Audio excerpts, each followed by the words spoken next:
pasemos al otro tema. Lo mismo con el asunto del conflicto palestino, ¿no? ¿Qué intereses están en juego? O sea, porque cuando uno se limita a repetir las noticias, reproduce la visión burguesa de los hechos. Porque a la burguesía no le interesa ver la lucha de clases detrás de los hechos, no, eso no le interesa. Son lucha de naciones, que esto, que lo otro, que la democracia, ¿no? Un montón de cosas. Nosotros no podemos conformarnos con simplemente describir los hechos. Tenemos que ver qué intereses están en juego. ¿No? Lo último que ha ocurrido es usando como justificativo el que la semana pasada los de Hamas han lanzado unos cohetes que no han hecho ni mella, porque los cohetes que utilizan son recontra archicaducos y viejos, ¿no? Y los israelíes tienen la cosa más moderna del mundo para detectar cualquier cohete que lancen. ¿No ve que es que han lanzado desde Damasco, ¿no? No han hecho ni media, ¿no? Porque tienen una cosa muy sofisticada, ¿no? Pero han usado como pretexto eso para ejecutar una masacre en Rafah. Pero lo interesante es la reacción a nivel mundial. Todos dicen que es un genocidio, ¿no? Hasta Estados Unidos le ha dicho a Netanyahu que retroceda, que cumpla la orden de la Corte Penal Internacional, que le ha dicho que suspenda las acciones militares en Rafah, ¿no? Entonces, bueno, los tipos no han hecho eso y continúan, es más, justificando, diciendo es que ellos usan de escudos humanos, todo eso, ¿no ven? ¿Qué está ocurriendo acá? ¿Cómo se están moviendo los intereses? ¿Por qué este tipo tan aislado sigue haciendo lo que hace? ¿Por qué creen ustedes? Porque inclusive dentro de Israel tiene problemas. Todos dan por descontado que no va a volver a ser elegido. Es más, este tipo, poco antes del conflicto que ha ocurrido, estaba a punto de ser destituido por ser juzgado por corrupción, o sea, por un maleante, ¿no? Pero bueno, hay conflictos, ha habido manifestaciones enormes en Tel Aviv pidiendo su renuncia y que regresen los rehenes, ¿no? ¿Por qué el tipo hace lo que hace? ¿Qué pasa?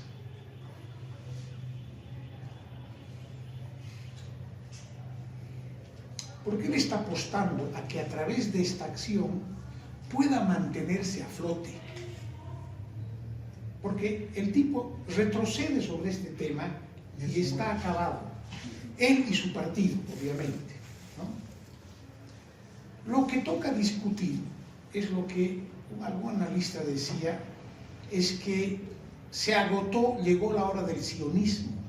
O sea, no es un problema solo de Netanyahu y su partido, sino del sionismo en general, como opción política de dirección del Estado de Israel, ¿no? Y la persona que hace este análisis hace la comparación con lo que ocurrió en Vietnam, con lo que ocurrió en otras partes del mundo, cuando una forma de gestión política de un Estado se agota, ¿no?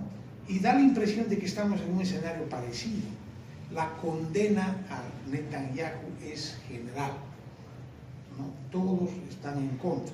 Y en Estados Unidos, el corazón del imperio, ¿no? Hay una franca fractura interna, ¿no? Los universitarios, los trabajadores están contra el gobierno, ¿no? Y a nivel mundial hay una gran presión en ese sentido, ¿no?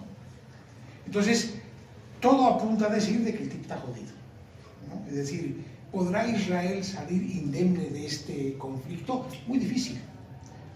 Todos los esfuerzos que han hecho por presentarse como las víctimas del terrorismo no consiguen revertir la condena internacional contra sus acciones, ¿no? Entonces, esto me da la impresión que está apuntando a señalar el choque entre las masas y la opinión ciudadana que se enfrenta a la política expansionista, colonialista y de dominación que implementa el imperialismo norteamericano y el gobierno de Israel.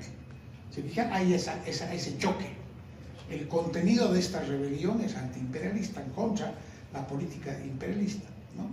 Más allá de que hay variantes, ¿no? Porque puede haber una posición más radical y revolucionaria, como también la otra, la posición democratizante, ¿no? Es decir, dentro del movimiento de rebelión contra la política de Biden y del gobierno norteamericano, está la variante democrática, que quiere una solución negociada, que quiere un acuerdo pacífico y que se dé lo que hasta ahora no han podido hacer, la solución de dos estados, ¿no? Una solución que cada vez más inviable, porque ¿qué son las dos estados? No sé si han visto en el internet, en el Facebook, cómo es el mapa ahora de Palestina, ¿no? Cómo se ha fragmentado. ¿Por qué? Porque los asentamientos, los colonos judíos ultraderechistas han avanzado por todo lado, ¿no? O sea que es muy difícil que haya dos estados. Si cada vez que avanza la política expansionista, esta solución es cada vez más inviable, ¿no? Pero bueno, lo concreto es que la posición democratizante que apunta a reiterar el fracasado plan de los dos estados insiste en ese camino, ¿no? En eso se inscribe estas acciones de la Corte Penal Internacional, ¿no? Frente a la cual Netanyahu le va de Berlín, ha ido al baño y ha salido 2 veces con la sentencia, con la orden de la Corte, ¿no? Porque ellos no reconocen, les vale gorro, ¿no? Pero todo eso redunda en el desgaste político. Por eso la pregunta es, ¿se agotó? ¿Qué posibilidades tiene el sionismo de sobrevivir a este descomunal descrédito? Esto es lo que está en veremos hacia adelante, ¿no? Una última cosa que me parece importante, no está el Joaquín ni su sociología, pero estás tú, ¿no? Han hecho un taller la semana pasada y me llamó la atención a mí que había changos, porque normalmente nos veían las caras entre todos los que nos conocemos para tratar de convencernos mutuamente de lo que decimos. No, esta vez no. Esta vez se ha llenado el curso, había unos 30 changos de base, además muy interesados, ¿no ve? Lo que me dice que esta inicial actitud de incomprensión e indiferencia tiende a cambiar. ¿Por qué son tan idiotas los universitarios bolivianos ahora? Es el colmo. Demasiada ignorancia, demasiada pusilanimidad, ¿no? Yo les he dicho barbaridades en ese foro. O sea, son unos estúpidos, les he dicho, y no se han enojado, ¿no? Eso quiere decir que hay una cuestionante al problema, ¿no? Eso indica de que puede cambiar, ¿no?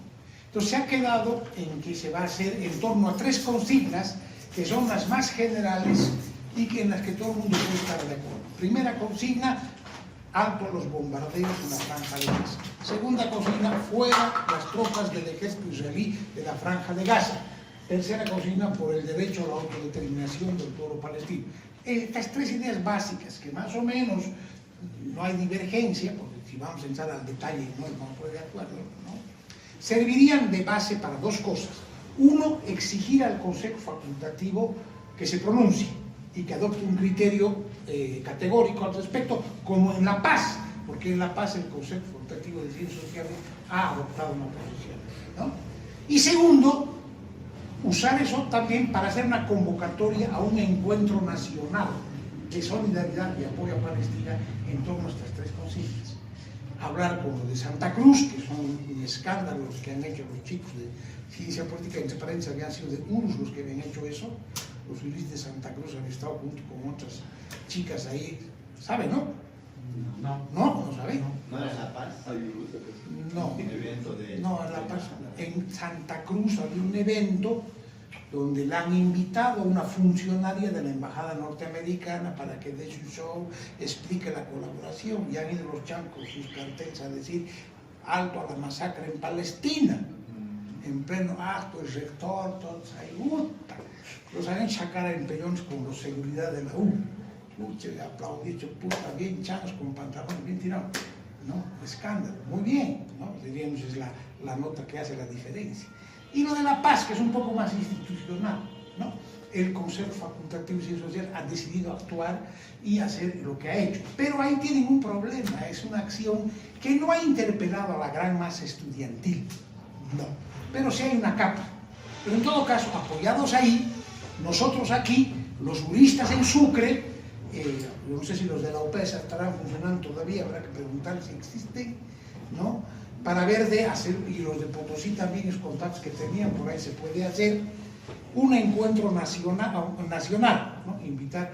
Y claro, cuando les he planteado esta idea en una reunión con otros sectores, nosotros también quisiéramos participar, dicen los del magisterio, ¿no? Puede ser interesante, ¿me dejo entender? ¿No? Puede ser que marque una diferencia. Por eso me parece importante eso que ha ocurrido sobre este problema en Palestina, ¿no? El otro asunto es que les están pasando basura los de Corea del Norte a los de Corea del Sur. ¿En qué medida esa tontera puede convertirse en un conflicto diplomático y más allá todavía en un conflicto armado? A ver, eso es razón. ¿Por qué? Porque no es cosa de decir nomás, pues, no gusta, va a haber una guerra a raíz de que les botan basura. No, no son chicos que están jugando con caca, a negociar y a vender. No, ahí no entran en juego estas cosas, son intereses. Entonces hay que ver qué intereses están en juego aquí y si esa confrontación puede convertirse en algo más que un reclamo diplomático, en caso de que haya tal reclamo, porque hasta puede no haber. ¿Me dejo entender? ¿Qué creen ustedes? Hay dos datos que voy a complementar en eso. Ya. Por hace 3 días, Corea del Norte habría lanzado un misil y Japón ha denunciado, ¿no? Un misil balístico intercontinental que dice que el fin era intentar neutralizar un satélite que estaba mandando Japón. Y ahora, ¿qué ha pasado hoy día, en la mañana o ayer en la tarde? Japón ha cerrado alianza militar, han firmado un acuerdo de protección con Estados Unidos. Entonces, la situación en todo lo que es el Asia se está tensionando a raíz de Corea del Norte, sus acciones, pero también el rearme de Filipinas y de Japón. Bien. Ahora, ¿qué interés está en juego? Bueno, ahí hay 2 intereses. Uno, el interés de China, que ha dicho que no va a tolerar una militarización del Mar del Sur. Y es más, países aliados de Estados Unidos han denunciado que China habría estado fabricando islas para construir bases militares en medio del océano. Y también está el interés de Estados Unidos, que no puede perder influencia en esa ruta marítima, y que también está el tema de Taiwán y el tema de Japón, que es importante en este momento que están en una lucha comercial entre Estados Unidos y China, porque Taiwán significa un importante sector de manufacturación de circuitos pequeños, de chips, ¿no? Entonces, si no tienes eso, con celulares y tecnología moderna, no, competitivamente te vas a ir al mundo. Entonces, se está dando estos 2 choques de intereses económicos. China, que busca posicionar su mercado a nivel mundial, barriendo con la industria norteamericana, y Estados Unidos, que no puede permitir eso. Es lo que yo veo. Pero ¿y por qué no puede, en ese contexto de esos intereses, haber una solución diplomática? ¿Por qué no avanza la solución diplomática? Porque antes estas divergencias encontraban solución en la Organización Mundial de Comercio, que tenía ciertas reglas, etcétera, etcétera, dentro de las cuales se ponían de acuerdo cuando habían divergencias de choques de intereses comerciales. Pero resulta que aquí la solución diplomática no avanza y más bien tiende a avanzar a la escalada militar. ¿No? Están armándose hasta los dientes, ¿no? ¿Ven eso? ¿Sí? ¿Por qué? ¿Por qué pasa eso?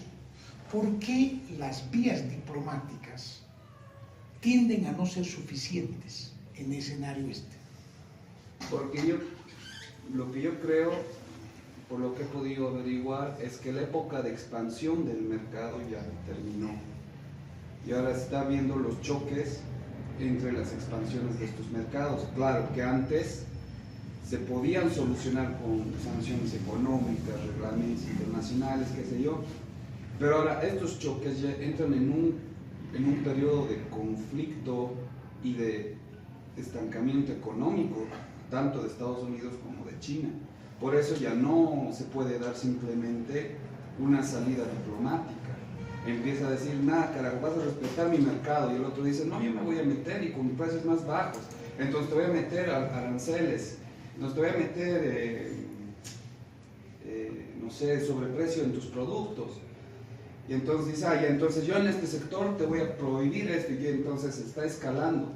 Esta guerra comercial tiende a trocarse en guerra armamentista.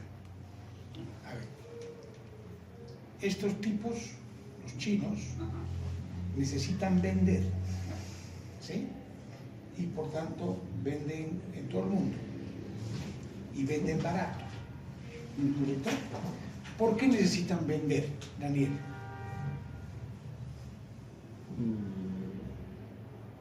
No lo tengo claro todavía. Porque si no se mueren de hambre. ¿O tú crees que tú tienes una fábrica para guardarte lo que produces? No, no ves. No. Tienes una fábrica para vender lo que produces, ¿sí? Y ellos, para poder producir a bajo costo, tienen que producir enormes y gigantescas cantidades. ¿Está claro? O sea, ellos tienen que producir poleras para el mundo. Porque si producen poleras como los artesanos, cosiendo una polerita por otra polerita, cagarían de hambre, no funcionaría, sería demasiado costoso. ¿Me dejo entender? ¿Eso qué es? Eso que acabo de explicar. Ese es el nivel del desarrollo de la industria, de las fuerzas productivas. Cualquier empresa, para poder sobrevivir en la época presente, tiene que pensar en que tiene que proyectarse al mercado mundial. Y si no, los peces grandes se van a comer al piojo chiquitito. ¿Sí? China se come industrias enteras. ¿Está claro? Entonces, los chinos, como consecuencia del desarrollo de las fuerzas productivas, están en la urgencia de vender lo que producen para asegurar su expansión, para mantener su crecimiento y su industria. ¿Está claro hasta acá? Pero eso hacen ellos y a los gringos les perjudica. ¿Por qué les perjudica a los gringos? Porque los chinos venden barato. Entonces tú compras un auto Toyota o un Ford, cuesta un ojo de la cara, en cambio en chino cuesta $10,000. Entonces llega auto chino a Estados Unidos y la Ford pega el grito al cielo. No, es competencia desleal. No solamente es eso, todo. Aluminio, todo. En todos los rubros los chinos inundan el mercado con mercadería barata. ¿Y por qué pueden producir tan barato los chinos?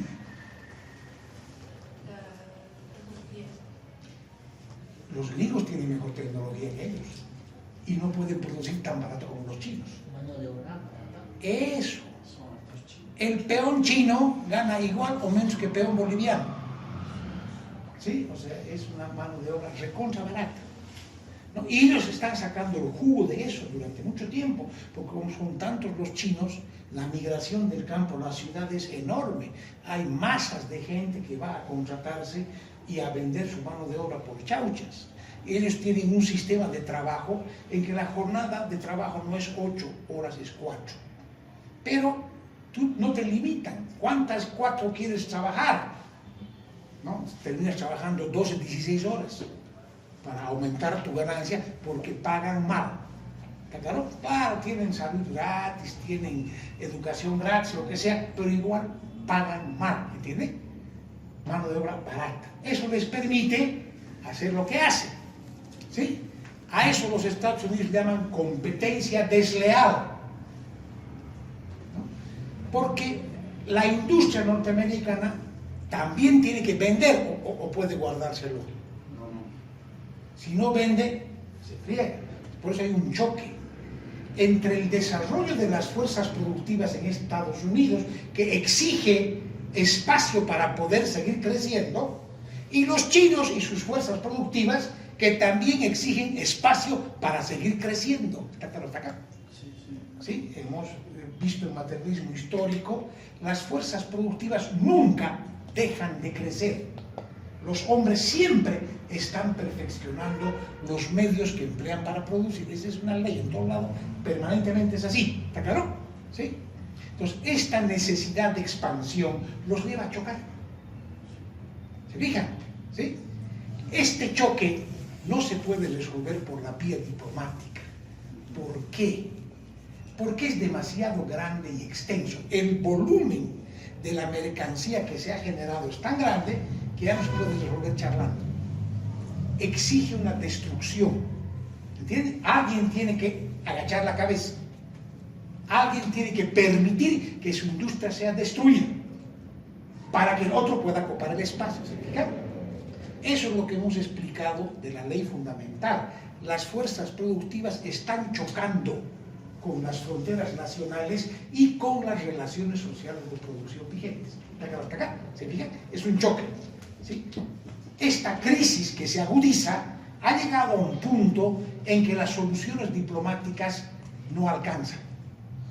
En otro momento, cuando hay posibilidad de expansión, se puede. Ahora ya no. ¿Entiende? Por eso tiende a convertirse en choque armado. Eso está detrás de lo que está pasando en el Pacífico Sur. Taiwán es un pretexto. Los chinos dicen, Taiwán es nuestra provincia. Los chinos dicen, no, Taiwán es un país independiente. Entonces ahí están a punto de... y se están armando. Los Estados Unidos han hecho un nuevo acuerdo, que es una especie de OTAN, pero del Pacífico Sur, se llama el acuerdo AUKUS, que son para producir submarinos nucleares, con Australia, con Inglaterra y con otros países más que no recuerdo cuáles son. Todo está apuntado a frenar la expansión china. ¿Me dejo entender? ¿Sí? Pero ya hemos analizado la otra vez por qué esta cuestión de tensión tan profunda todavía no estalla como guerra, solo estalla como conflictos localizados.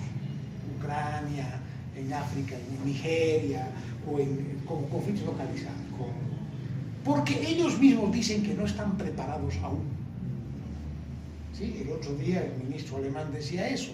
Alemania necesita entre 5 y 7 años para tener a punto su ejército. El Japón tiene que rearmarse. Nosotros los franceses tenemos que parar. Y la misma industria norteamericana está en la preocupación de que una demanda mayor de esfuerzo armado no pueden responder. Eso ya está viéndose en Ucrania. ¿No ve que han puesto, no sé, creo que 95 millones de dólares, un montón de plata para ayudar a Ucrania? Pero eso no se queda con Ucrania, regresa el 80% de Estados Unidos para comprar armas, pero no puede responder la industria. ¿No? Los rusos están avanzando. ¿Se fijan? Entonces, el problema de ellos es que no están aún preparados para garantizar que van a ganar. ¿Me debo entender? Por eso es que esto todavía se posterga, se dilata. Por eso es que no le han dado piedra libre a Netanyahu para que le meta a Irán, le meta a Jordania y le meta a todo el mundo. No le han dado a ti, señor, tú haces eso y no te vamos a apoyar. ¿No? Entonces, esa es la situación, ¿se fijan? El trasfondo de esto, como ven ustedes, es la crisis estructural del capitalismo. ¿Entienden? Las fuerzas productivas están chocando con la forma de propiedad imperante, con las fuerzas, con los estados nacionales y las relaciones de producción capitalista. ¿Entienden eso? ¿Sí? ¿Te fijas? Sí, sí. Hay que ver siempre los intereses están en juego. ¿Ya? ¿Qué más? Entonces, en el caso ese de Corea del Norte y Corea del Sur, ¿quién decide eso? Estados Unidos. Si a Estados Unidos le conviene usar como pretexto la basura, lo va a hacer. Si no, les va a decir, changos, dejen de joder, aguántense. Más bien, aprovechen la basura para alguna cosa. ¿Entienden? ¿No? Va a depender de eso, del juego este que está ahí en el sector del Indo-Pacífico. ¿No? Pero es notorio, ¿no?, cómo se va tensionando la crisis. En África, hace 3 días, ha habido otro problema en lo que es Burkina Faso y el Congo. Ha habido 2 intentos de golpe de Estado que han sido neutralizadas por las fuerzas de estos países, y lo relevante y también que le llaman escandaloso los europeos es que cómo es posible que se hayan hecho agarrar 4 miembros de la CIA. Pero estamos viendo en estos países qué ha pasado, ¿no? Ya la explotación de sus recursos era pues abusivo, ¿no? Se llevan todo, no dejan nada y los africanos se mueren de hambre. Entonces empieza una serie de rebeliones, donde primeramente votan a los europeos, cierran las embajadas, ¿no? Y ahora Estados Unidos intenta generar golpes de Estado con sus títeres ahí. ¿Por qué? Porque estos países producen materias primas necesarias para la producción de chips y circuitos. ¿Quiénes están avanzando ahí? Son los rusos, los chinos y los chinos. Sí, pero no vayan a creer que Rusia tiene capacidad de parar el carro a Estados Unidos. No. Porque tiende a la gente a creer que son potencias. No. No. Ni Rusia ni China juntos pueden parar el carro a la OTAN. Sí. La OTAN es un descomunal aparato militar que ni sumando China, Rusia y Corea le igualan. Pero muestra en medida cómo las tendencias internacionales... Así es, esa es la conflagración. Se está apuntando cada vez a un conflicto de choque armado mucho más intenso. frontal. Eso. Bien, algo más sobre esto.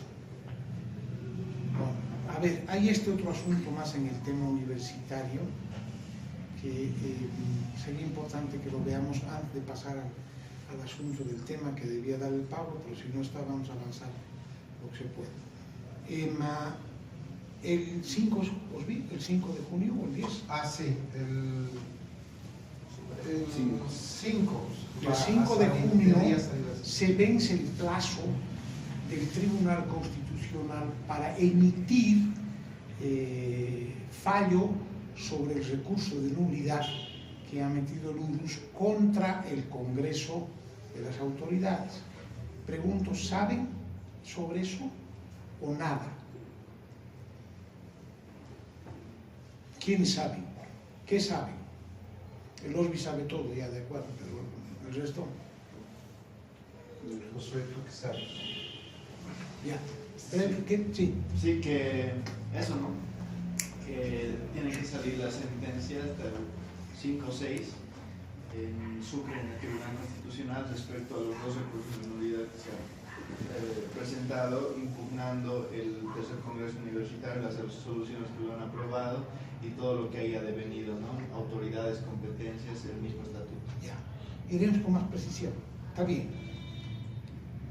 Las autoridades que ganan las elecciones de Julio Medina deciden convocar al Congreso. Porque, bueno, el segundo Congreso fracasó. Fracasó porque ellos no tenían nada serio preparado y no pudieron refutar lo que nosotros fuimos a decir. Uno estaba en la FUN para el segundo Congreso. ¿Sí? 2 ejemplos voy a poner. Una de las grandes ideas de estos tipos para el segundo Congreso era el famoso reglamento de permanencia estudiantil. ¿Sí? Querer poner un límite al tiempo de permanencia de los estudiantes en la universidad. En la comisión académica ellos presentaron su proyecto y la FUN presentó el suyo. Han debido leer ese folletito que dice causas del bajo rendimiento académico. Sí. ¿No? ¿Por qué razones los changos no egresan reglamentariamente los 5 años? ¿No? Y ahí, con los datos que ellos mismos dan y con una valoración de lo que ocurre no solo en Bolivia, sino en todo el mundo, apuntamos a señalar que la medida que pretende penalizar el tiempo de permanencia en realidad no resuelve el problema. ¿Sí? Porque las causas por las cuales los alumnos no egresan en los 5 años reglamentarios no son causas administrativas, son causas psicopedagógicas y socioeconómicas. Eso decimos ahí, ¿no? Y les vamos explicando, les decimos por qué los changos se aplazan. Primero porque o tienen que trabajar o su origen social ha llevado a que su formación de bachiller sea mala. Por ejemplo, en tecnología es para asustarse, los chicos no saben ni trigonometría. Adelante. Los chicos no saben ni trigonometría, ¿no? Y en derecho son semianalfabetos. Entienden fax pasiva lo que leen. O sea, hay un conjunto de condicionantes que vienen desde la escuela, son socioeconómicas, que condicionan este bajo rendimiento académico. ¿Este problema solo ocurre en Bolivia? No. Es un fenómeno mundial. ¿Sí? En Bolivia el promedio de egreso son 10 años. En Bolivia. ¿Sí? La mayoría egresa en 10 años, unos en menos, otros en más. En la Argentina son 8. En la mayor parte de América Latina son entre 8 y 10. En Inglaterra, en carreras de 4 y 7. ¿Se fijan? Es un fenómeno mundial este problema de que los changos no egresan en el tiempo que se supone que deben egresar. Y obviamente si uno estudia con cuidado, las razones son esas, ¿no? Son razones socioeconómicas, vinculadas a que tiene que trabajar o en su casa no le pueden ayudar, distintas cosas, ¿no? Pero no solo se limita a eso. Yo alguna vez cuando discutía esto con la decana de Humanidades, ella me decía, sí, claro, Ariel tiene razón, está bien, eso se entiende para la gente que viene de origen humilde, ¿no? Pero hay otros changos que vienen en sus tremendos carrazos y también están muchos años. Entonces yo le digo, es que ahí está el otro elemento, ¿no? Estos changos no saben qué quieren. Ahí entra el problema de la inmadurez, ¿no? Yo siempre les digo, pongo mi propio ejemplo, ¿no? Yo salí de colegio particular. A mí me han hecho baterías de test psicotécnicos antes de salir. Todos me han recomendado que estudie o arquitectura o ingeniería civil o algo parecido en los estudios. Yo no le he hecho caso. Me he inscrito con mis amigos en ingeniería electrónica, porque estaba de moda, ¿no? Muchas de electrónica ganan un montón. Bueno, lo hemos dejado. Mi otro amigo egresó de historia. Yo he egresado de construcción civiles, pero después de haber dado una vuelta. He ido por electrónica, he pasado por química, antes por matemáticas, para terminar en construcción civiles. ¿Por qué? Por chango inmaduro. Yo no sé para qué sirvo, yo no sé para qué soy bueno. ¿Me debo entender? No se conoce a la gente, no entiende para qué es bueno. ¿Está claro? Entonces, esta inmadurez pesa, ¿no? Y termina así, un montón. ¿Entiende? Entonces, todos estos factores son los que inciden en el bajo rendimiento académico, que la gente no egresa en el tiempo previsto. ¿Cómo resuelves ese problema? Garrote. ¡Ah! Te voy a meter un chicotazo si no aprendes. No resuelves nada con eso. ¿Entiendes? Se trata más bien al revés, que la universidad aplique un conjunto de acciones orientadas a orientar a estos changos, a poner el apoyo con eso. Si no, ¿para qué mierda es una institución educativa? ¿No? Se supone que debería atender este problema, que es un problema educativo, pedagógico. ¿Me dejo entender? El problema del bajo rendimiento. ¿Quedamos acá? Pero no, ellos quieren poner una medida administrativa. ¿Cuál es la razón? Ahorrar plata. Porque dicen, no, estos changos ocupan espacio, gastan el dinero de otra gente, a la macana. Se supone que el gobierno tiene que aumentar el presupuesto según el crecimiento vegetativo normal de la población estudiantil. Claro. La gente crece, aumentan los alumnos, pero aquí el camino es al revés. Voten la mayor cantidad de gente posible, chanque la puerta, jódales la vida para que se vayan.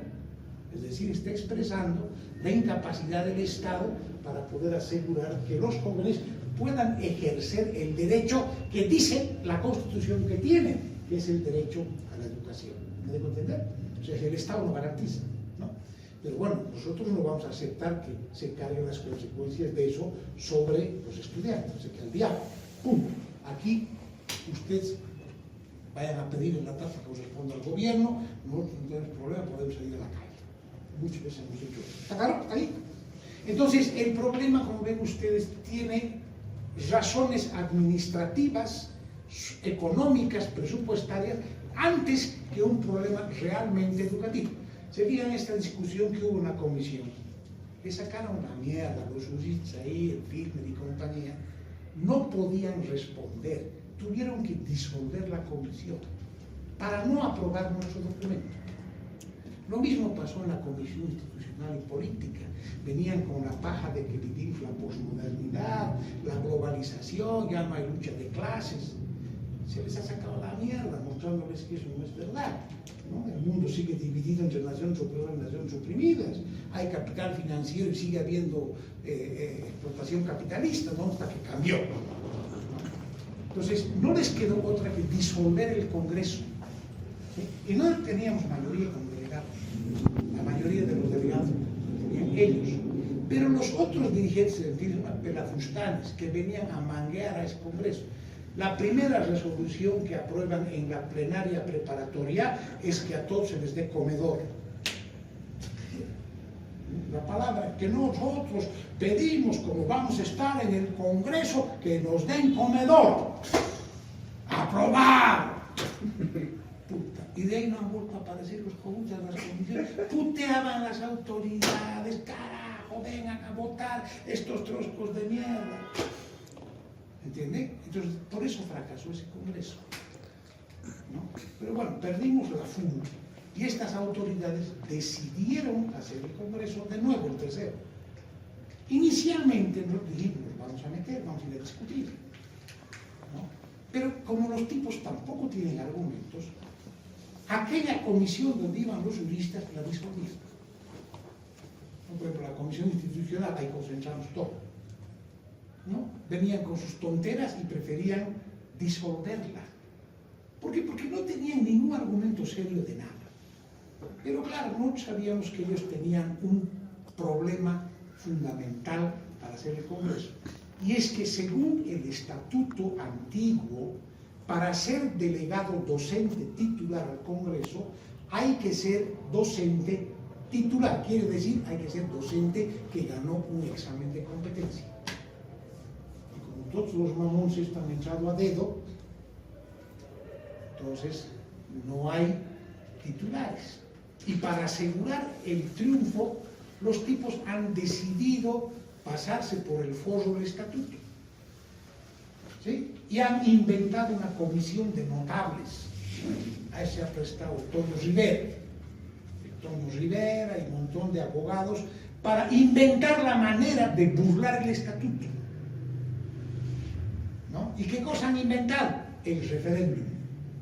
Han dicho, vamos a preguntarle a la universidad si están de acuerdo en que los docentes interinos puedan votar. Nosotros hemos dicho, señor, la única instancia que puede modificar el estatuto es el Congreso. El referéndum no está previsto como mecanismo para modificar el estatuto. Ah, no, pero en el país con referéndum se ha aprobado la Constitución. Sí, pues, pero después de que la Asamblea Constituyente se ha reunido. O sea, primero se ha reunido, han discutido, han dicho esta nueva Constitución y después han hecho el referéndum. Ustedes están haciendo al revés. Primero hacen el referéndum, dicen quiénes van a estar ahí y recién van a reformar el estatuto. Eso es ilegal. ¿Sí? Pero los tipos les ha valido gorro. Como ya no hay trozos que jabonen, nos hemos quedado poquitos nomás, solo el Osby patalea ahí solito, con unos cuantos más. Para de contar, los tipos igualitos le han metido, ¿no? Y le han metido en pandemia, que es más grave todavía. Solo medicina había vuelto a clases, tecnología, agronomía. El resto de la U no había clases. Y los tipos han ido alargando esta suspensión de la pandemia de manera abusiva, como chistes decíamos, hasta los niños de kinder habían vuelto a clases y en la U seguían en pandemia. Y los tipos han hecho congreso en ese escenario. Y se han llevado a manga de pelafustanes como dirigentes a hacer coro a sus bobadas en ese congreso. ¿Sí? Hemos querido discutir, no se puede, no hay caso. ¿No? A los no lo han dejado participar, los de odontología han ido, han pataleado, no han podido hacer nada, para de contar. Y han aprobado una reforma estatutaria de lo más, un retroceso. Primero, que liquidan el gobierno. Es decir, el Consejo Universitario ahora es una autoridad legislativa, ya no puede decidir nada. El Ejecutivo es el rector, ¿sí? Y separado del Poder Judicial. Eso es grave, porque antes no. Antes el Consejo Universitario tenía facultades legislativas y ejecutivas. Decidía y ordenaba ejecutar. Punto. ¿Está claro? El rector era una autoridad subordinada al Consejo. Ahora ya no. El rector hace lo que da la gana y pasa nada. Es un retroceso. En la década del 50 así era la universidad. El rector estaba por encima del cogobierno. Entonces le han quitado poder a los estudiantes. Ya no pueden decidir, solamente pueden legislar. ¿Me debo entender? O sea, es un retroceso en el ejercicio del gobierno. Co-gobierno quiere decir que haces gobierno. Y gobierno es facultad ejecutiva, facultad legislativa, facultad normativa, no judicial, si ustedes quieren. Eso es el gobierno. Gobierno implica todas esas funciones, pero ahora no. Te han limitado solo a supuestamente legislar, ¿no? Y además otros mamarrachos más. Por ejemplo, esta cuestión de la titularización de los docentes interinos sin examen, que han implementado un reglamento de ¿qué llama? Relación, ¿qué hora? Concursada. Relación concursada, que es el dedazo legalizado. ¿Sí? O sea, es lo más aberrante lo que les he dicho en el foro, ¿no? Han decidido borrar el hecho de que esta universidad es antiimperialista, porque ya te dan la medida de idiotas que son. Eso está pasado de moda, el imperialismo es una cosa que ya no se puede hablar porque vivimos el siglo XXI. La sociedad del conocimiento es una nueva época y por tanto eso de imperialismo, de revolución, son cosas del pasado. Ahora es la era de la posmodernidad y lo borro. Ya es el colmo. ¿Por qué es el colmo? Porque se supone que la universidad debe responder al país en el que existe. ¿Y desde cuándo Bolivia dejó de ser un país saqueado por las transnacionales? A ver, dígame, ¿cuándo ha dejado de ser eso? Sí, han saqueado por las transnacionales, se están llevando la plata, se lo llevan el petróleo, hasta la soya ahora es de transnacionales brasileñas. Por ejemplo, hace poquito salió la noticia de que la transnacional peruana que se ha comprado aceites finos va a vender una parte de aceites finos. O sea, ya ni siquiera eso es nacional. O sea, aquí las transnacionales son las que están haciendo el jauja y estos imbéciles dicen que no hay imperialismo. O sea, es demasiada ignorancia, ¿no? Ese es el Congreso, que implica además todas las aberraciones con las cuales ustedes ya están chocando en todos los terrenos. Los dirigentes han perdido fuerza y poder, el cogobierno es adorno y los mismos dirigentes se dan cuenta, ¿no ven? Se dan cuenta que no los toman en cuenta para nada, ¿entiendes? La rosca así deshace según su antojo. Antes, para designar al director de infraestructura o al director del canal, eso debía ser puesto a consideración del Consejo. Ahora no. El rector nombra a su hombre de confianza. ¿Se fijan? Entonces, todo eso implica un retroceso al cogobierno y también a la academia, porque la mediocridad ha sido institucionalizada a través de darle al designado a dedo todas las prerrogativas a título de derechos políticos para ser autoridad, para ser elegido, todas esas cosas. Entonces, contra eso es que se ha presentado el recurso de nulidad, contra la resolución que habilita el Congreso, ¿sí? Y por ende contra todo lo que sale de eso. Ellos han respondido con una teoría, la teoría del hecho consumado. Ellos han dicho, los Trotsky están queriendo trancar el corral después de que parió la rusa. Aquí hay un hecho consumado, el Congreso nació y parió un estatuto. Este es el hecho consumado. Nosotros hemos que están equivocados. ¿No? La teoría de hecho consumado no corresponde aplicar aquí, porque lo que ha nacido torcido, torcido se queda. Lo que ha nacido ilegal es lo más ilegal, ¿no? Y no puede ser que a título de hecho consumado legalicemos lo que está mal. ¿Me debo entender? ¿Sí? Bueno, pero esa está la discusión. Tan grave es el problema que la admisión del recurso, que ha tardado casi 2 años, porque hay mucho interés, ¿no? Sabemos por fuentes internas que han llevado platita. Primero han juntado $15,000 para ponerle a un magistrado orureño que ha renunciado, que era vista, ¿no? Para que les asegure que no salga, ¿no? Y le han dado largas. Al final, ya después de tanto jabonar, han sacado la admisión, han admitido, han dicho sí, efectivamente hay razón para creer que tienen razón Changos, ¿sí? Y han ordenado una medida cautelar: suspéndase la aplicación de las competencias de las autoridades con relación a estas resoluciones. Les vale gorro, siguen avanzando. Porque los tipos están a la espera de que esto de la teoría del hecho consumado les permita legitimar la aberración que han hecho. La Marcia ha encontrado varias sentencias constitucionales en las que le dan la razón a los impugnadores, pero a título de hecho consumado lo dejan todo como está. Eso pueden hacer porque sabemos que han vuelto a viajar con plata para ir a presionar, ¿no? Según los letrados le llaman a los tipos que redactan los proyectos de resolución para los magistrados, ¿no? Según los letrados, que son algunos amigos conocidos de los juristas de Santa Cruz o de Sucre y de Harlem también, les han dicho: mira, todos los que han hecho los proyectos son favorables a ustedes, pero no quieren sacar, ¿no? Se ha jabonado, les han dicho: por favor, 45 días es el plazo después de la admisión. Bueno, el 5 se cumplen los 45 días, ¿no?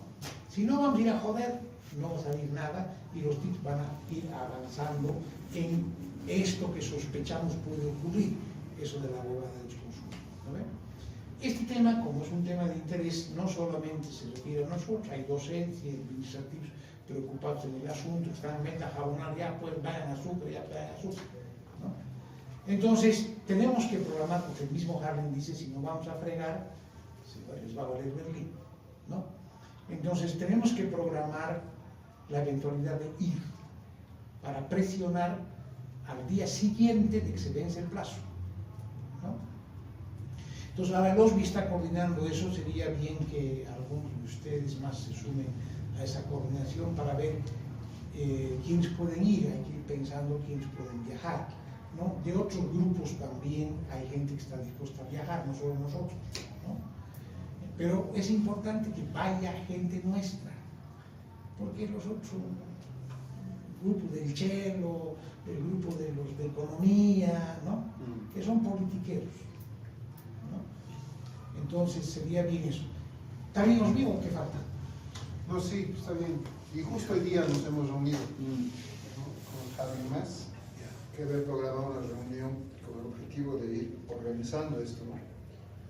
Y también hemos valorado las cuestiones, ¿no? Por ejemplo, este hecho de que la siguiente semana, por ejemplo, va a haber bloqueo, hay una amenaza de bloqueos a nivel nacional. Entonces, hemos aprobado ya primero hemos quedado en que el día, como va a salir el miércoles, ¿no? Jueves y viernes ir para hacer el dispute, la moción, es perder, o sea, son 4 días, ¿no? Porque hay la percepción de que si vamos a ir no es solo para un día, mínimamente hay que estar 3, 4 días. 3, 4, hasta 5 días para... No se conviene en un lunes, digamos. Exacto, un lunes, ¿no?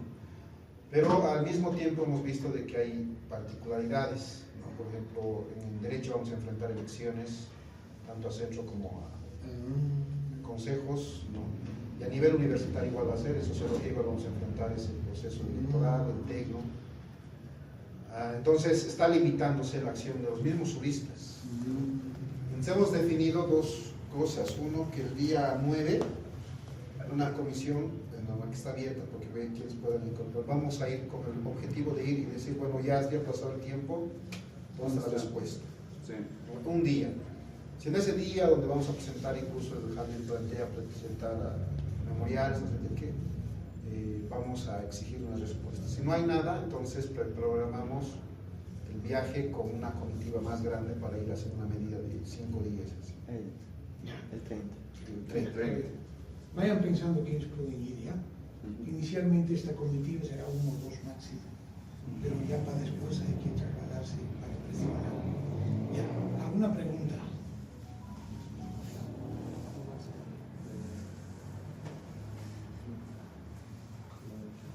Nada, ya. Nada. Entraremos entonces al tema del liberalismo. ¿Ya? El liberalismo es una doctrina que se desarrolla en contraposición a la teoría del derecho divino.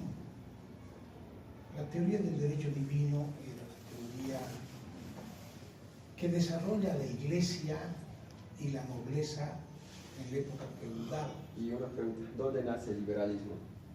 en Europa. ¿Quién es su máximo representante? ¿Qué? Su máximo representante. No, pues, no hay eso. Hay varios ideólogos. Montesquieu, Rousseau, Hobbes, varios. Y en el tema económico, Adam Smith.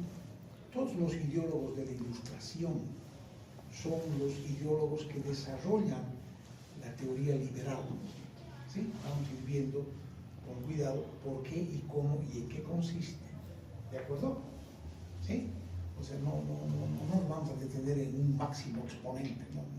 No es como... ¿No? En materia económica pueden ustedes decir que es Adam Smith y David Ricardo. En materia política está Hobbes, está Montesquieu, está Robespierre. En materia educativa está Rousseau, Pestalozzi, varios ideólogos, varios. Todos ellos liberales, todos. ¿Ya? Pero vamos a ir entendiendo cómo es la cosa.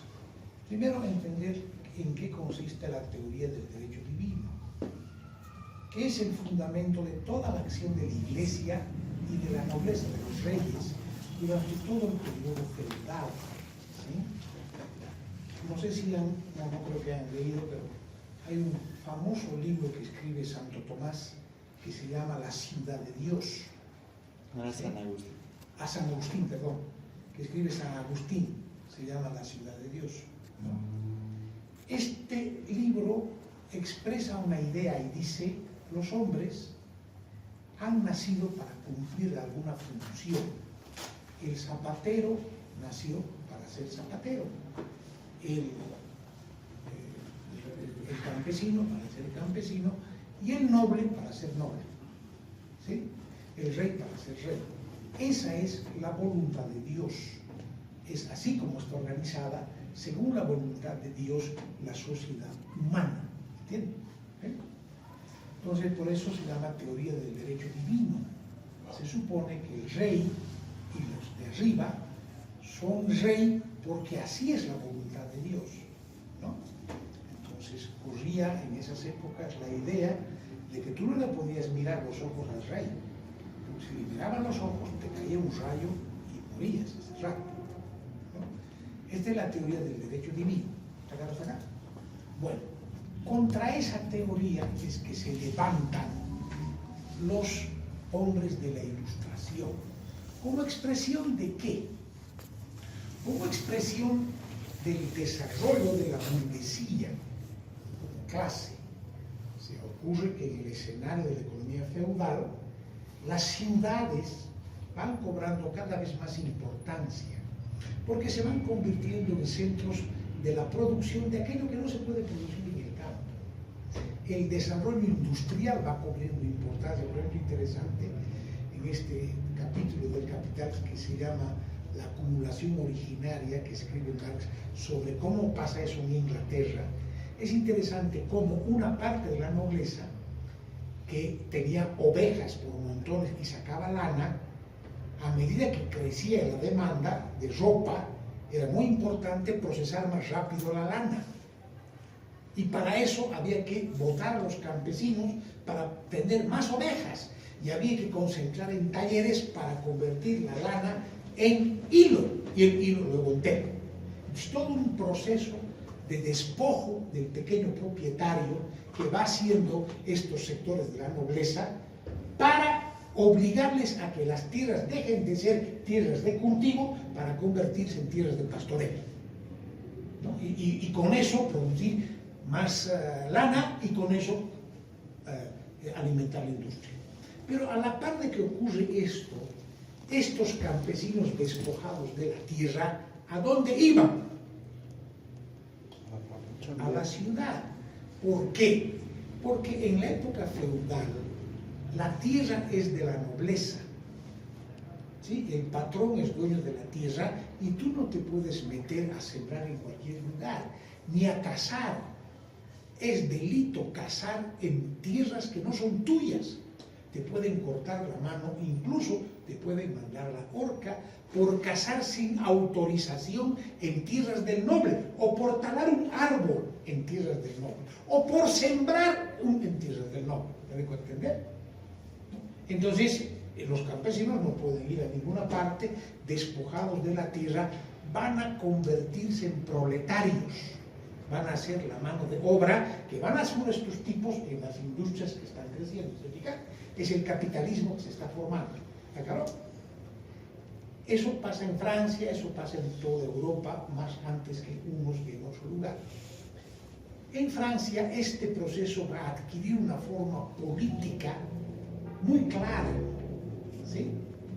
Estos industriales van a reclamar libertad de comercio, ¿sí? Porque en el régimen feudal, que es el régimen de la pequeña producción, del feudo, cada príncipe tenía sus unidades de pesos y medidas. ¿Me dejo entender? ¿Saben qué es eso? No, ¿No saben? yo no. ¿Cómo se mide el peso ahora, José? Para medir, para saber cuánto pesa una bolsa de papas que uso. Romana. Se llama kilogramo. Las unidades. ¿No ve? Pero en Bolivia hay una mezcla, ¿no? Vender una roba, la puta Marta, la roba habían sido 11. 3 kilos, ¿no ve? Hay una No, mezcla. 11 kilos y medio. 12. 12 kilos y medio, ya, la roba. 11, ¿se 11. fijan? Sí, medio. Pero la roba es una medida inglesa. ¿Se fijan? Pero hay la roba inglesa y había la roba francesa. ¿Se fijan? Diferentes. Después en Francia y en Alemania adoptan el sistema decimal más adelante, porque la burguesía necesitaba un solo sistema de pesos y medidas. Porque es una huevada, ¿no? Complicarse la vida, ¿entienden? Entonces, en la época feudal, cada príncipe tenía su moneda, tenía sus creencias, tenía su religión, tenía sus pesos y medidas, etc. Una joda. Y eso, para la expansión del comercio, es negativo, ¿entendéis? Claro. La burguesía que crece quiere un gran mercado nacional, un gran país donde no jodan, ¿no? En Bolivia todavía, por ejemplo, estás yendo a algún lugar, de repente aparece una tranca, la mierda, el señor tiene que pagar tranca. ¿Y quién ha dicho? El sindicato ha dicho, y te cobran ahí la multa. O sea, es una arbitrariedad, ¿se fijan? Se supone que en un país nadie puede poner trancas cuando se le ocurre, Libre tránsito. ¿no? Se supone que hay libre comercio, ¿se fijan? Pero ese es un resabio feudal que en Bolivia todavía hay, ¿entienden? ¿Sí? Entonces, este es el escenario del feudalismo contra el cual choca la expansión de la burguesía. La burguesía que va creciendo quiere libre comercio, quiere una consigna que en francés dice laissez passer, dejar hacer y dejar pasar. Esta es la consigna de los burgueses que están creciendo, ¿entiendes? ¿Sí? Entonces, esta necesidad económica está empujando la necesidad del libre comercio contra las trabas feudales, ¿no? Es más, a mí me sacan impuestos cuando a rey le da la gana, y si le ocurre que va a ser la guerra, aumenta y me jode. No puede ser, señor, no puede ser un régimen impositivo de esa manera. Tiene que haber un solo sistema de impuestos donde a todos se les cobre por igual y no esté al capricho del tirano de turno el que te lo suba o no te lo baje, o te creen otros, ¿me dejo entender? Todo eso quiere la burguesía. Quiere una gran república, un gran mercado, con un solo sistema de pesos y medidas, con una sola política aduanera, con un solo régimen impositivo. Esto quiere la burguesía que está creciendo, ¿entiendes? Esa es su demanda económica, libre comercio, libres fuerzas del mercado, chocando contra la regulación que hace el rey. ¿Me dejo entender? O el liberalismo llega a extremos terribles, porque las organizaciones de trabajadores antes y en este periodo eran organizaciones artesanales, el gremio de los carpinteros, el gremio de los albañiles, ¿no? Que tenían sus normas. Tú no podías entrar a ser carpintero, había ritos, ¿no? Los famosos masones vienen del gremio de los albañiles, ¿no? Y tienen rituales para ser considerado aspirante, para ser considerado ayudante, para ser considerado contramaestro, para ser considerado maestro. Es todo un proceso de ritos y cosas, y eso es una joda. ¿Por qué? Porque a mí empresa me paga un carajo. Yo quiero trabajadores que trabajen punto 8 de la mañana y dejen de joder. ¿Entienden? O sea, las trabas de la organización feudal eran trabas a la libertad de comercio. Eso quería la burguesía abolir. ¿Sí? Inclusive, cuando aparecieron los sindicatos, que ya es una expresión del proletariado, la burguesía combatió contra ellos, diciendo que era una reedición de los gremios artesanales, cuando en realidad no era. Era ya expresión del proletariado que había crecido y se había afianzado. Pero, para que tengan una idea de cómo es el asunto, ¿entiende? Es libre comercio a ultranza. Entonces, ese choque entre la nobleza feudal y la burguesía naciente, ¿no? Es un choque inicialmente en este terreno económico, ¿sí? Esta burguesía que reclama eso, en realidad estaba interpretando el interés del pueblo. La gente le apoyaba a la burguesía. Esas veces la burguesía era clase revolucionaria contra la nobleza feudal. ¿Está claro ahí? Entonces, ¿qué ocurre? Este choque económico inicialmente adquiere carácter político en la teoría liberal. ¿Está claro? La teoría liberal en materia política, ¿qué dice? Dice, todos los hombres somos iguales. ¿Está mal? ¿Quién se opone? Nada. ¡Ah! El pueblo dice, correcto. ¿No? Abajo, los déspotas y los privilegios. ¿No? Yo les he contado varias veces Rousseau, que discute con el rey. Rousseau es uno de los ideólogos de Platón, donde dice, el rey le dice a Rousseau, yo soy el soberano. Porque soy soberano, porque soy rey por voluntad de Dios. Entonces Rousseau le contesta y dice, no, tú eres el déspota, soberano es el pueblo. La única soberanía es la del pueblo, porque la voz del pueblo es la voz de Dios. Eso dice Rousseau. Pero aquí hay una idea clave. La soberanía reside en el pueblo. Democracia. Eso es democracia burguesa, liberal. ¿Entienden? ¿Y cómo es que esta soberanía se va a conocer? ¿Cómo podemos saber cuál es la voluntad del pueblo si los hombres son tan distintos y piensan cosas tan diferentes? ¡Ah! Las elecciones. El voto. Todos los hombres tienen derecho al voto. Un hombre igual, un voto. No importa si es rey, un voto. Si es peón, un voto. Todos somos iguales. Esa es la idea, ¿sí? La igualdad entre los hombres ante la ley. Esta es la primera ficción jurídica del liberalismo. Porque es ficción jurídica, vamos a explicar después. ¿Está claro? Pero esta es la premisa. Todos los hombres nacen iguales y tienen los mismos derechos. Eso debe estar reconocido en la ley. ¿Está claro hasta acá? Este principio de la soberanía que reside en el pueblo ha de ser el punto de partida para la constitución de un gobierno del pueblo y no del déspota. La democracia es la forma natural en que los hombres han de gobernarse a partir del voto ciudadano, que es la legítima forma como los hombres expresan su voluntad. Y a partir de eso se constituye el gobierno. Y ese gobierno tiene que ser un sistema de pesos y medidas, de pesos y contrapesos, perdón. Eso dice Hobbes, por ejemplo. Porque el hombre es lobo del hombre. ¿No? Los hombres están prestos a aprovecharse unos de otros y para evitar eso hay que poner pesos y contrapesos. Entonces, por eso tiene que haber un poder ejecutivo, tiene que haber un poder legislativo y tiene que haber un poder judicial, considerados todos iguales entre sí. Y que uno es el contrapeso del otro. ¿Está claro? Esta es más o menos la teoría liberal. ¿Está claro? ¿Está claro? ¿Sí? En materia política. En materia económica es libre mercado.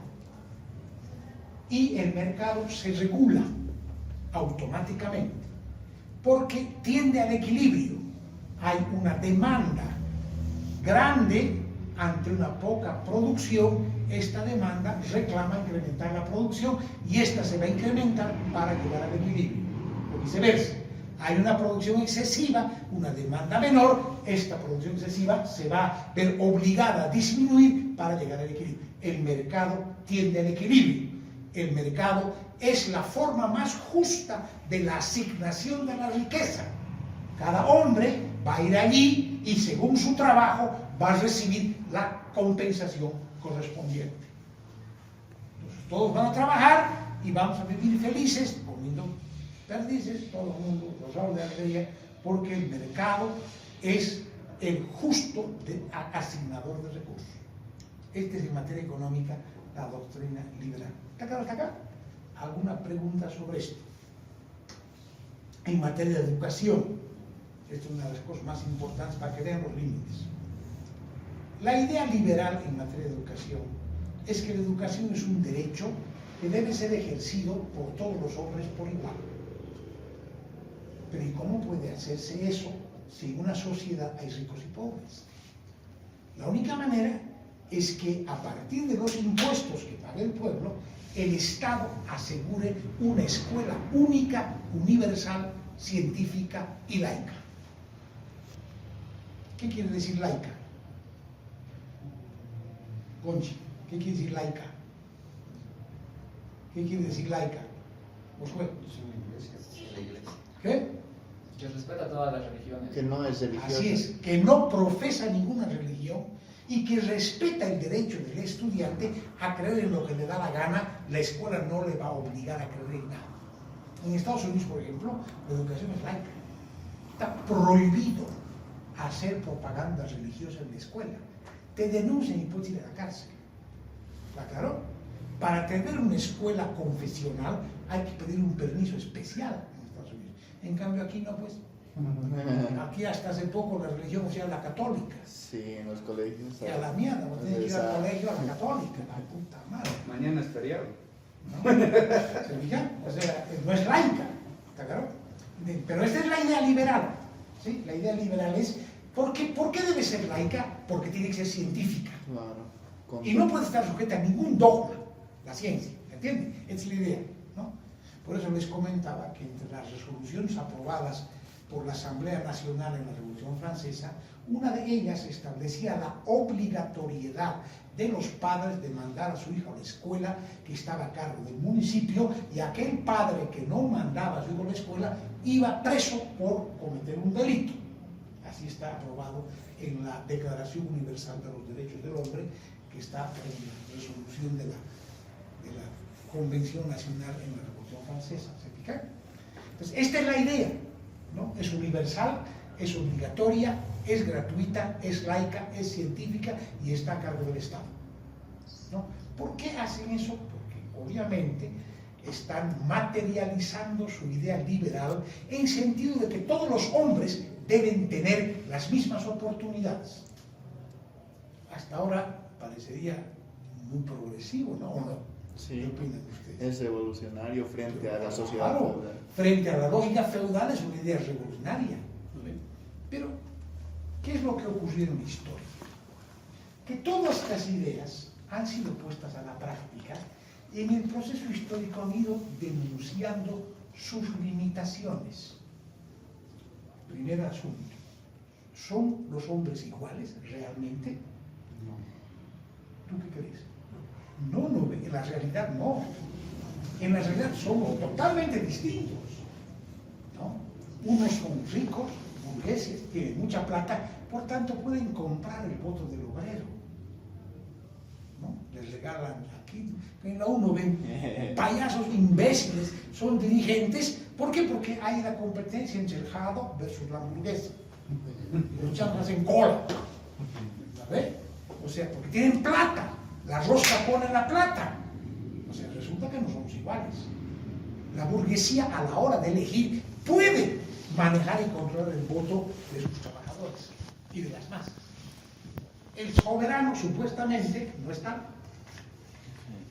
¿no? O sea que esta igualdad es en realidad una ficción jurídica. ¿Entiende? Jurídicamente yo puedo decir todos los hombres son iguales ante la ley. Está bien, eso lo aprobamos en la Constitución para de contar, pero en la realidad no ocurre. ¿Sí? En la realidad, al estar escindida la sociedad en clases, los hombres somos distintos, con intereses diferentes, y a la hora de decidir quién va a gobernar, él tiene más peso que el pobre. Lo mismo a la hora de ser candidato. Claro. La dulcera de la esquina, ¿creen ustedes que puede ser candidata? No. Un poco difícil, ¿no? ¿Con qué plata? Hay que pagar un spot televisivo de 10 segundos, son creo que $10 el segundo, no sé cuánto cuesta.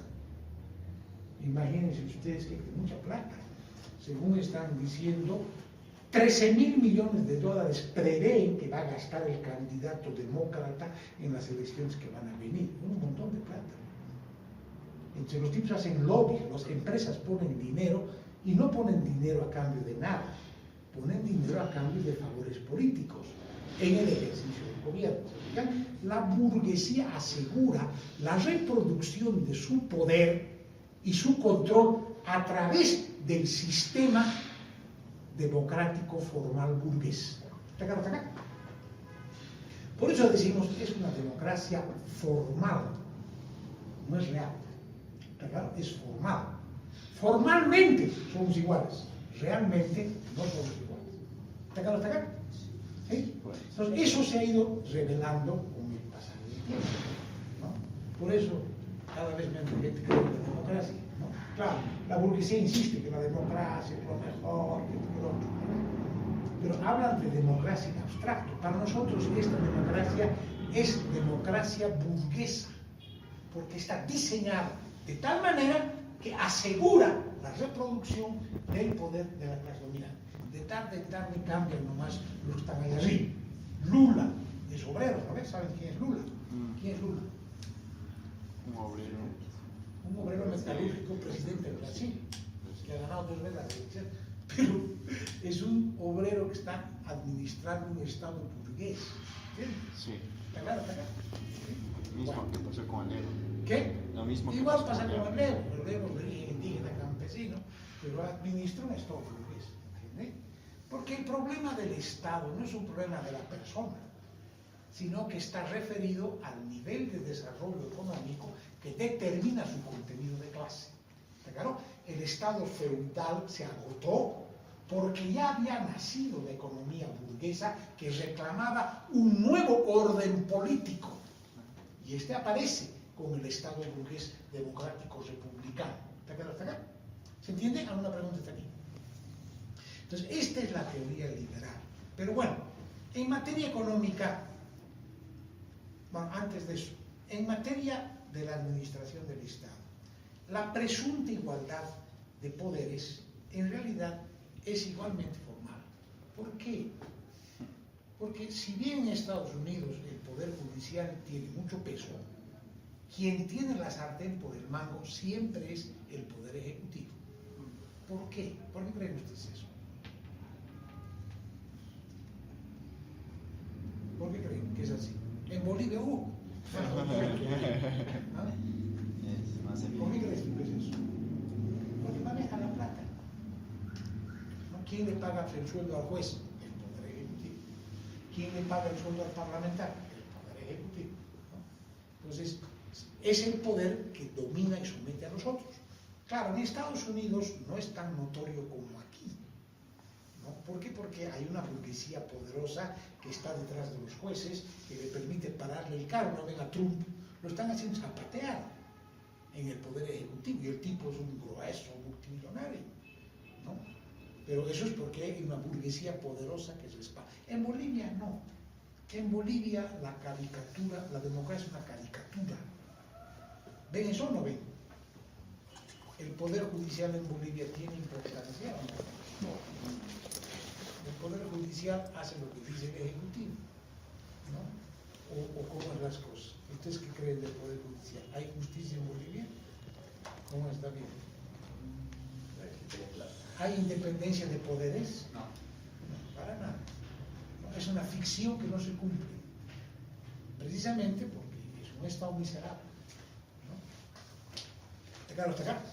Pues en Bolivia, más que en otros lugares, se evidencia que esta supuesta igualdad formal no es real, ¿no? En otros países no es tan intenso porque hay un contrapeso económico, ¿no? Y en alguna medida juegan los equilibrios. Pero en general, en todas partes, el poder ejecutivo tiende a imponerse. ¿Está claro? Ahora, pero lo importante entender es que esa forma de la organización del Estado es la forma que corresponde a los intereses de la burguesía. El Estado feudal era de otra manera. El rey concentraba las funciones legislativas, las funciones ejecutivas y las funciones judiciales. Él concentraba. Y él designaba a quien le daba la gana para administrar la justicia en su nombre, para ejecutar las leyes y redactarlas en su nombre. Es decir, es otra estructura de Estado. No hay independencia de poderes. Todo está concentrado en uno solo. ¿Por qué? Porque corresponde a la naturaleza de clase de la nobleza feudal.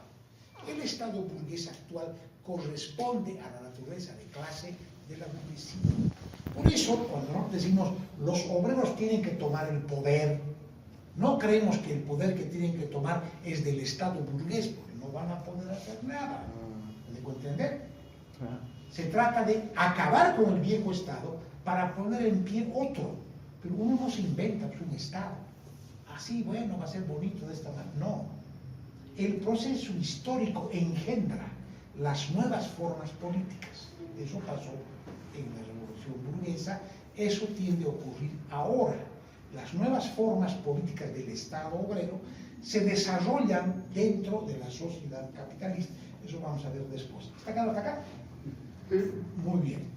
Para terminar, en materia económica, ¿qué pasa con el liberalismo? Hay este proceso, ¿no? La libre competencia obliga a los capitalistas a perfeccionar sus máquinas para abaratar sus costos. ¿Se entiende eso? O sea, máquinas y auto... Vamos a hacer un ejercicio. Tú produces zapatos, ¿ya? Eres dueño de una fábrica de zapatos. Y el José también. ¿Sí? ¿Tú qué quieres hacer con tus zapatos? Ofertar. Y vender. Porque si ofertas y no vendes, no sirve de gran cosa. ¿O sí? También. ¿No Claro, ve? pues, Así es. ¿Y el José qué crees que quiere hacer? Compra. Tú eres manaco, eres todo. Ya está. Lo mismo. Lo mismo. ¿No ve? compraría su empresa. Van a competir en el mercado. ¿Correcto? ¿Qué? Compraría sus... Ah, tú comprarías. Pero ¿y si te vende caro? La empresa. Haría un esfuerzo. Harías un esfuerzo para comprarlo, no importa comprar, tienes que tener mucha plata. ¿No ve? Pero lo importante es esto, la competencia te va a obligar a vos a buscar la concentración, como estás diciendo. Tú en todo caso vas a querer comerte la empresa de José, ¿correcto?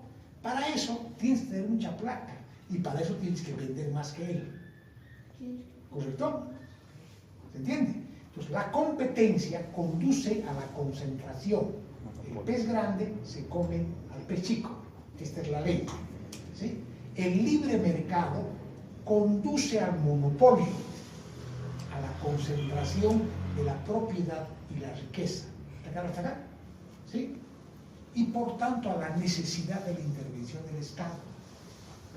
En el descule del libre mercado, los capitalistas que abusan de los pequeños, los joden y los mandan a la quiebra. Y estos reclaman, protestan, los obreros se van a la calle, ¿tengo que entender?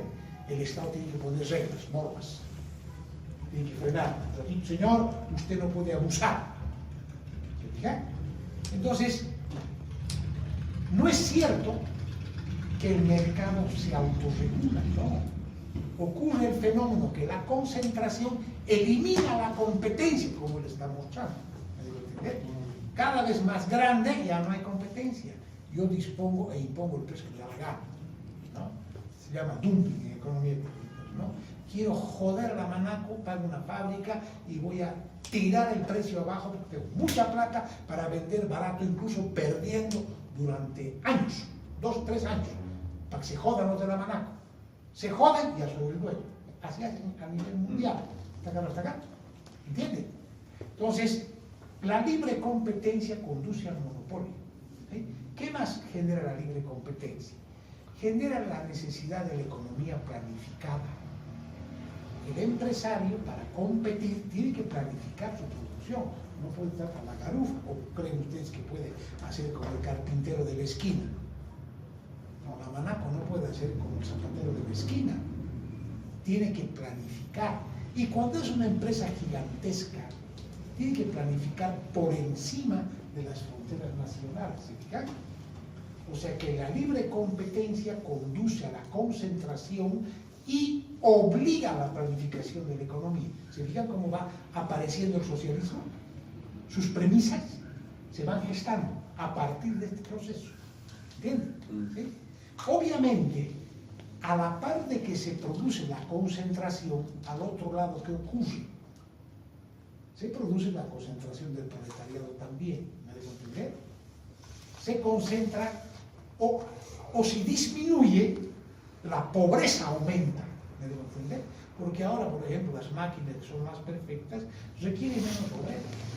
Pero al requerir menos obreros, hay menos gente que consuma. ¿Entiendes eso? Daniel. Sí. O sea que, por ejemplo, esto decía el Banco Mundial, decía en América Latina, el 2021 creo, no recuerdo, han aumentado 22 millones de pobres. Ha caído la capacidad adquisitiva y ha aumentado la pobreza. ¿Eso qué significa en materia económica? Significa contracción del mercado, porque el consumo baja en cantidad y en calidad. Y al no haber consumo, la mercancía no se realiza, no se vende. Y al no venderse, entra en crisis el sistema, colapsa, ¿entienden?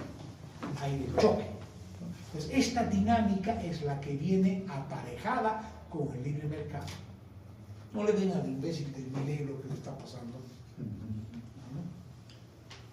El país se le está poniendo el pie en contra, ¿no? Y que no, que esto momentáneamente va a ser porque mañana vamos a vivir la realidad. ¿La realidad de qué? De que la miseria de la gente paga la ganancia del empresario y del banquero. ¿Por qué? Porque lo que ha ocurrido es que todo se ha encarecido, ¿no? Todo se ha triplicado de precio y el salario no ha subido. Pues ¿quién está pagando la crisis? Los trabajadores, ¿no? ¿Y quién está beneficiándose con eso?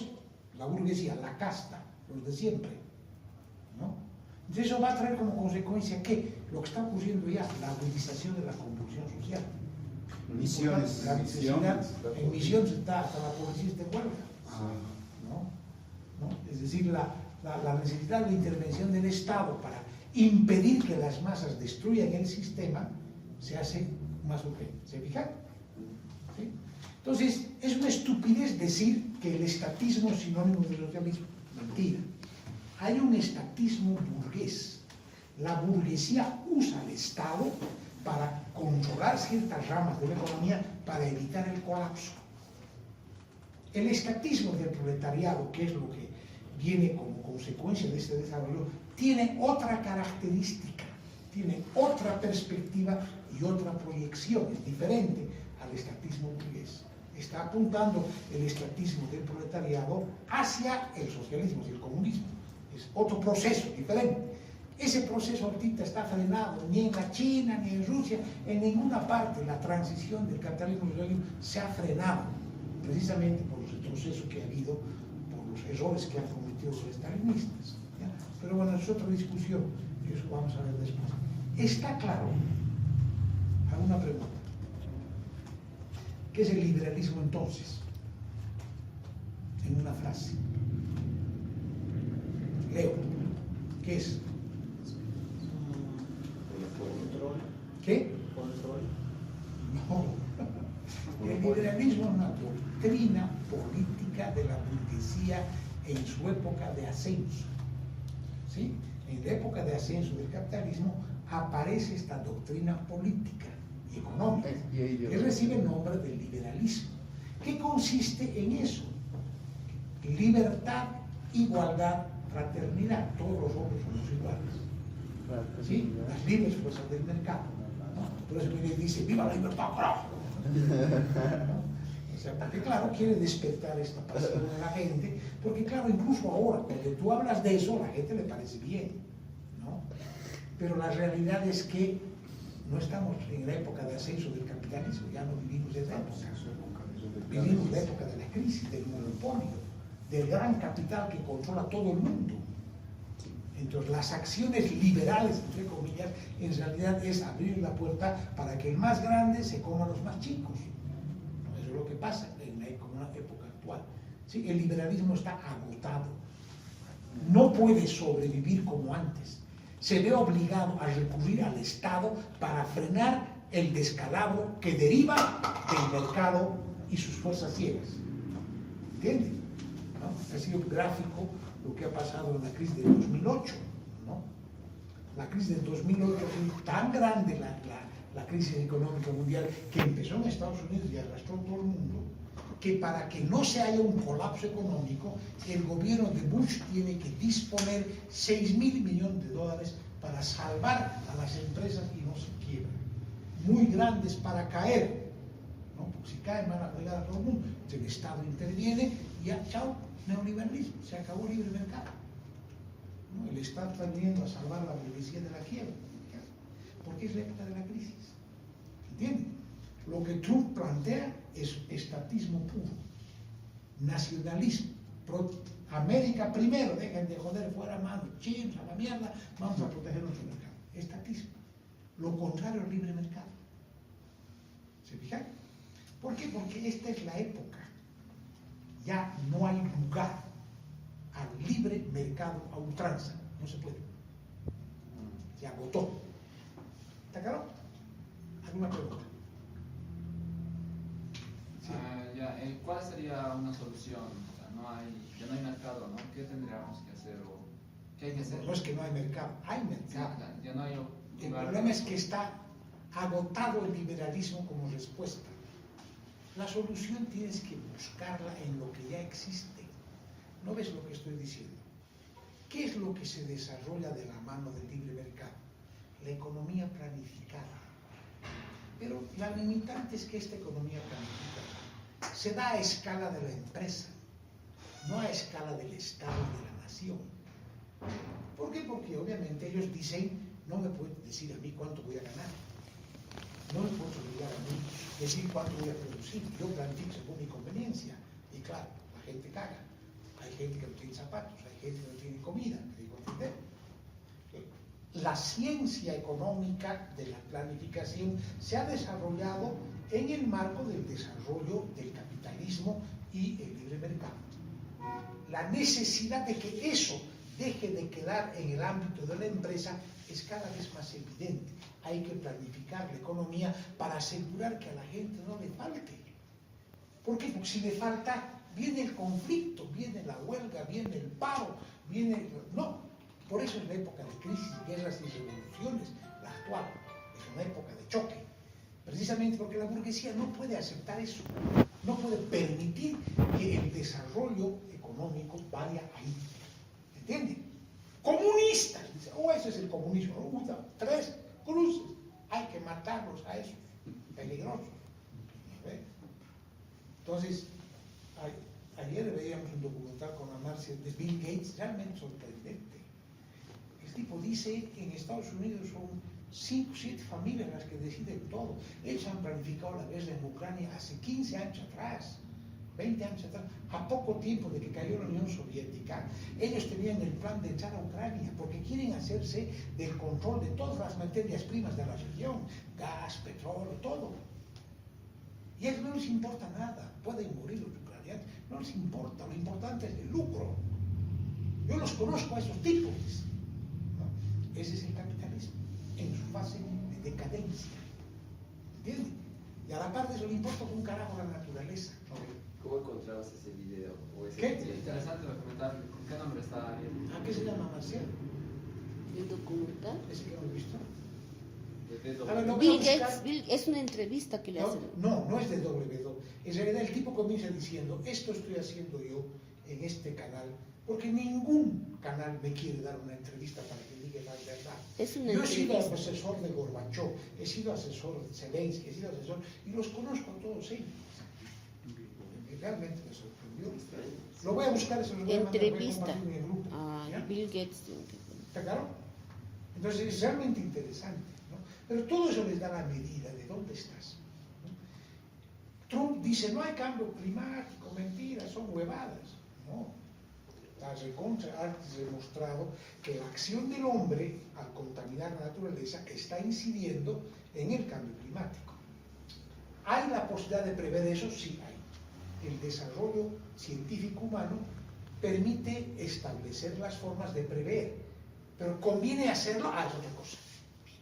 Entonces yo vengo a Bolivia, donde prácticamente puedo contaminar los ríos y nadie me dice nada, prefiero que irme a Estados Unidos o otros países donde las regulaciones ambientales son más cabronas y me implican más costo de producción porque tengo que poner esto, lo otro, huevado, ¿me debo entender? Ese es el capital. El capital no le importa cuánto destruye la naturaleza, cuánto destruye al hombre para hacerlo de la ganancia. Estás en esa fase. Por eso decimos es la fase de decadencia del capitalismo. ¿Entienden? ¿Sí? Entonces, las soluciones van madurando ahí. En materia de Estado, las formas embrionarias del Estado obrero aparecen en el escenario de la radicalización de las masas, ¿no? Para decirlo gráficamente, los que han vivido aquí en la guerra del agua pueden ver embrionariamente cómo es. El tema del agua, suben las tarifas, todo el mundo agitado, y nadie hace nada, se forma la coordinadora, y la coordinadora se convierte en un órgano de poder. Llama al cabildo y el cabildo dice, carajo, no queremos pagar, no vamos a pagar. El prefecto dice, prohibido salir, Cochabambinos ha estado de sitio, va a la mierda, así le hacen los cochabambinos y salen nomás. ¿Pueden entender?